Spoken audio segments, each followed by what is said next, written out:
On a une cicatrice à vie, victime de viol, Pascal, Candide et Ingrid ont décidé de briser le silence. Comme une maladie honteuse, le viol reste souvent un douloureux secret pour les victimes. Combien sont-ils ou elle à avoir subi un rapport sexuel forcé? 20% des Belges selon la dernière étude menée par Amnesty International et SOS Viol. De tout milieu, toute classe sociale. À peine croyable? Voici un autre chiffre édifiant. 48% des victimes l'ont été avant l'âge de 19 ans.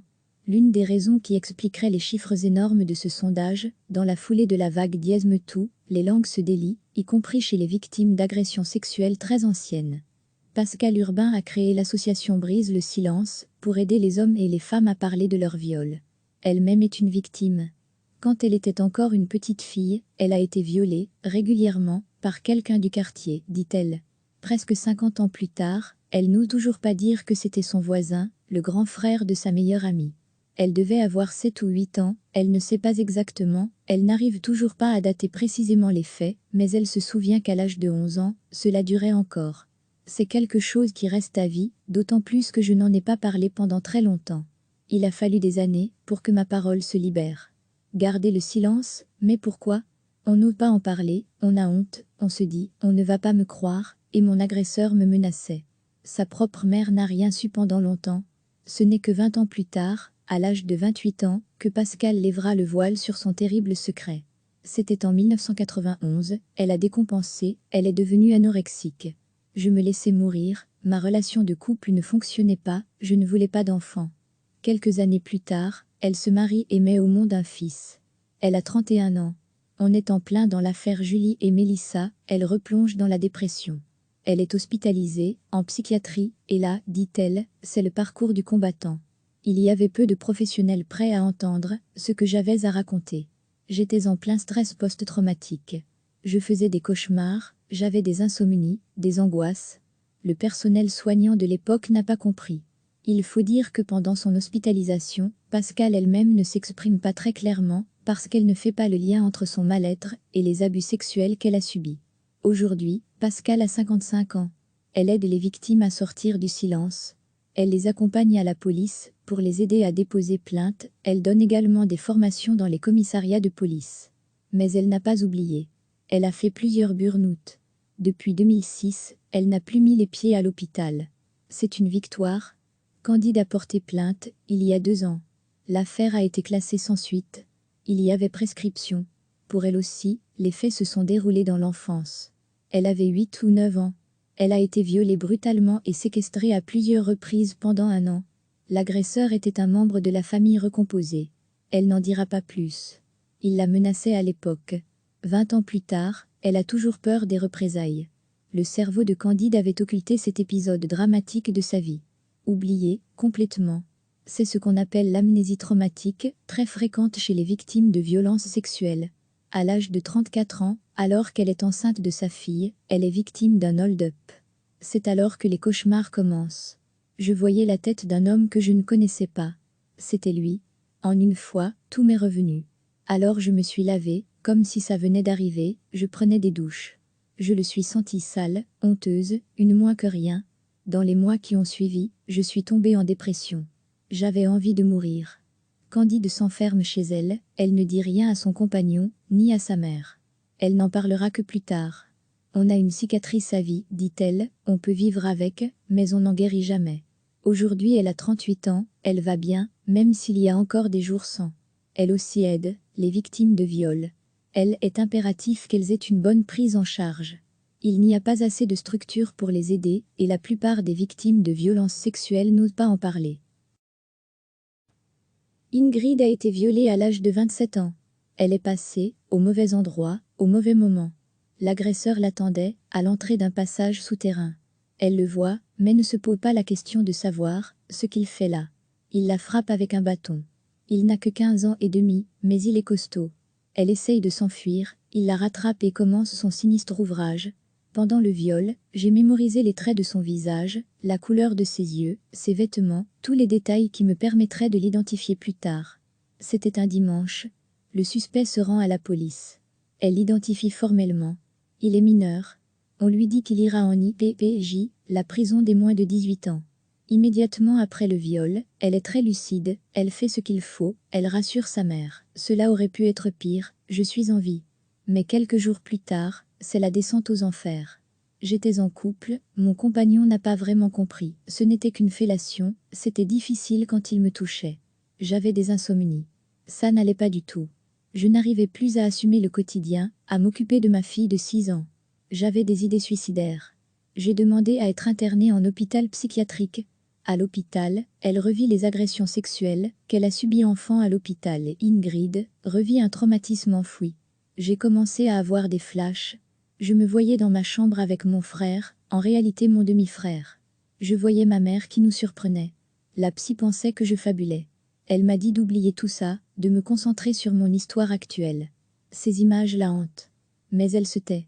Cela implique le cercle familial, c'est tabou. Elle fait semblant que tout va bien. Elle porte un masque en permanence. Elle n'en parle pas. On va me prendre pour une folle. Ingrid se sent différente, elle se sent en insécurité. Dans années qui suivent, elle se met en danger. Elle roule trop vite, elle fait des dépenses excessives, elle se mutile, elle mange trop, elle grossit. Elle fait des cauchemars. 2 ans plus tard, c'est le procès, enfin. Entre-temps, son agresseur avait récidivé. Attentat à la pudeur, harcèlement, elle a la force de parler devant le juge. Elle explique qu'elle s'en remet difficilement. Elle reçoit 10 000 €. Mais j'ai pris perpète. À son agresseur, l'obligation de rembourser les frais de justice et d'hôpital. Il est insolvable. C'est un combat. Pourquoi n'a-t-elle pas parlé à l'époque? J'avais 6 ou 7 ans, lui 15 ans, 16 peut-être. Il venait me rejoindre dans ma chambre la nuit. Il faisait des attouchements, il venait sur moi. Quand on est enfant, on ne sait pas ce qui est normal. Des années plus tard, la mère d'Ingrid lui a avoué qu'elle savait, qu'elle les avait surpris dans la chambre, mais elle n'en a plus jamais parlé. Alors, Ingrid a oublié, comme Candide. Aujourd'hui elle a 37 ans. On a beau faire 36 thérapies, ça n'aide pas. Il faut retrouver une vie sociale, un travail. Il fait refaire sa vie. Mais Ingrid a fait du chemin. Elle est devenue aussi une personne ressource, pour la police, pour les victimes. Sa mère, elle lui en veut quand même de ne rien lui avoir dit. Son agresseur, il lui a demandé pardon. Incroyable les chiffres de l'étude d'Amnesty et de Sauviol. Rappelons ce chiffre, 48% des victimes de viol l'ont été avant l'âge de 19 ans. Recevez chaque matin l'essentiel de l'actualité. Comme une maladie honteuse, le viol reste souvent un douloureux secret pour les victimes. Combien sont-ils ou elle à avoir subi un rapport sexuel forcé? 20% des Belges selon la dernière étude menée par Amnesty International et SOS Viol. De tout milieu, toute classe sociale. À peine croyable? Voici un autre chiffre édifiant. 48% des victimes l'ont été avant l'âge de 19 ans. L'une des raisons qui expliquerait les chiffres énormes de ce sondage, dans la foulée de la vague Diez MeToo, les langues se délient, y compris chez les victimes d'agressions sexuelles très anciennes. Pascal Urbain a créé l'association Brise le silence pour aider les hommes et les femmes à parler de leur viol. Elle-même est une victime. Quand elle était encore une petite fille, elle a été violée, régulièrement, par quelqu'un du quartier, dit-elle. Presque 50 ans plus tard, elle n'ose toujours pas dire que c'était son voisin, le grand frère de sa meilleure amie. Elle devait avoir 7 ou 8 ans, elle ne sait pas exactement, elle n'arrive toujours pas à dater précisément les faits, mais elle se souvient qu'à l'âge de 11 ans, cela durait encore. C'est quelque chose qui reste à vie, d'autant plus que je n'en ai pas parlé pendant très longtemps. Il a fallu des années pour que ma parole se libère. Garder le silence, mais pourquoi? On n'ose pas en parler, on a honte, on se dit, on ne va pas me croire, et mon agresseur me menaçait. Sa propre mère n'a rien su pendant longtemps. Ce n'est que 20 ans plus tard, à l'âge de 28 ans, que Pascal lèvera le voile sur son terrible secret. C'était en 1991, elle a décompensé, elle est devenue anorexique. Je me laissais mourir, ma relation de couple ne fonctionnait pas, je ne voulais pas d'enfant. Quelques années plus tard, elle se marie et met au monde un fils. Elle a 31 ans. On est en plein dans l'affaire Julie et Mélissa, elle replonge dans la dépression. Elle est hospitalisée, en psychiatrie, et là, dit-elle, c'est le parcours du combattant. Il y avait peu de professionnels prêts à entendre ce que j'avais à raconter. J'étais en plein stress post-traumatique. Je faisais des cauchemars, j'avais des insomnies, des angoisses. Le personnel soignant de l'époque n'a pas compris. Il faut dire que pendant son hospitalisation, Pascal elle-même ne s'exprime pas très clairement, parce qu'elle ne fait pas le lien entre son mal-être et les abus sexuels qu'elle a subis. Aujourd'hui, Pascal a 55 ans. Elle aide les victimes à sortir du silence. Elle les accompagne à la police pour les aider à déposer plainte. Elle donne également des formations dans les commissariats de police. Mais elle n'a pas oublié. Elle a fait plusieurs burn-out. Depuis 2006, elle n'a plus mis les pieds à l'hôpital. C'est une victoire. Candide a porté plainte il y a 2 ans. L'affaire a été classée sans suite. Il y avait prescription. Pour elle aussi, les faits se sont déroulés dans l'enfance. Elle avait 8 ou 9 ans. Elle a été violée brutalement et séquestrée à plusieurs reprises pendant 1 an. L'agresseur était un membre de la famille recomposée. Elle n'en dira pas plus. Il la menaçait à l'époque. 20 ans plus tard, elle a toujours peur des représailles. Le cerveau de Candide avait occulté cet épisode dramatique de sa vie. Oublié, complètement. C'est ce qu'on appelle l'amnésie traumatique, très fréquente chez les victimes de violences sexuelles. À l'âge de 34 ans, alors qu'elle est enceinte de sa fille, elle est victime d'un hold-up. C'est alors que les cauchemars commencent. Je voyais la tête d'un homme que je ne connaissais pas. C'était lui. En une fois, tout m'est revenu. Alors je me suis lavée, comme si ça venait d'arriver, je prenais des douches. Je le suis sentie sale, honteuse, une moins que rien. Dans les mois qui ont suivi, je suis tombée en dépression. J'avais envie de mourir. Candide s'enferme chez elle, elle ne dit rien à son compagnon, ni à sa mère. Elle n'en parlera que plus tard. On a une cicatrice à vie, dit-elle, on peut vivre avec, mais on n'en guérit jamais. Aujourd'hui elle a 38 ans, elle va bien, même s'il y a encore des jours sans. Elle aussi aide les victimes de viol. Elle est impératif qu'elles aient une bonne prise en charge. Il n'y a pas assez de structures pour les aider, et la plupart des victimes de violences sexuelles n'osent pas en parler.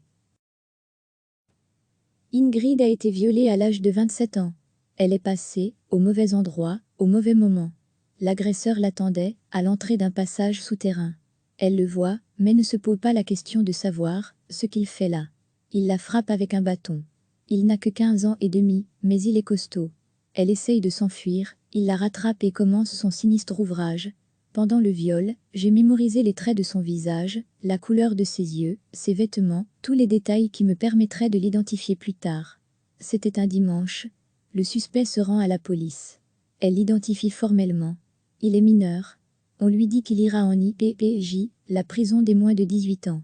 Immédiatement après le viol, elle est très lucide, elle fait ce qu'il faut, elle rassure sa mère. Cela aurait pu être pire, je suis en vie. Mais quelques jours plus tard, c'est la descente aux enfers. J'étais en couple, mon compagnon n'a pas vraiment compris. Ce n'était qu'une fellation, c'était difficile quand il me touchait. J'avais des insomnies. Ça n'allait pas du tout. Je n'arrivais plus à assumer le quotidien, à m'occuper de ma fille de 6 ans. J'avais des idées suicidaires. J'ai demandé à être internée en hôpital psychiatrique. À l'hôpital, elle revit les agressions sexuelles qu'elle a subies enfant à l'hôpital et Ingrid revit un traumatisme enfoui. J'ai commencé à avoir des flashs. Je me voyais dans ma chambre avec mon frère, en réalité mon demi-frère. Je voyais ma mère qui nous surprenait. La psy pensait que je fabulais. Elle m'a dit d'oublier tout ça, de me concentrer sur mon histoire actuelle. Ces images la hantent. Mais elle se tait. Cela implique le cercle familial, c'est tabou.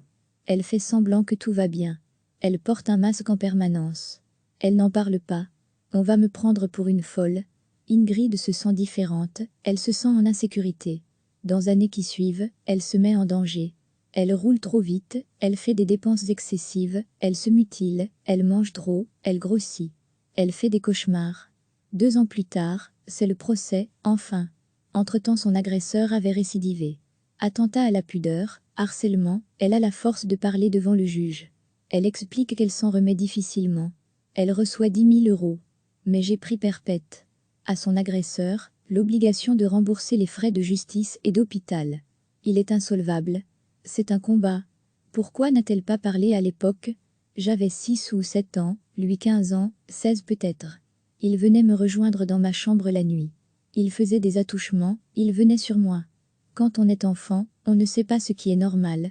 Des années plus tard, la mère d'Ingrid lui a avoué qu'elle savait, qu'elle les avait surpris dans la chambre, mais elle n'en a plus jamais parlé. Alors, Ingrid a oublié, comme Candide. Aujourd'hui elle a 37 ans. On a beau faire 36 thérapies, ça n'aide pas. Il faut retrouver une vie sociale, un travail. Il fait refaire sa vie. Mais Ingrid a fait du chemin. Elle est devenue aussi une personne ressource, pour la police, pour les victimes. Sa mère, Elle lui en veut quand même de ne rien lui avoir dit. Son agresseur, il lui a demandé pardon. Incroyable les chiffres de l'étude d'Amnesty et de Soviol. Rappelons ce chiffre, 48% des victimes de viol l'ont été avant l'âge de 19 ans. Cliquez sur s'abonner pour recevoir les dernières nouvelles.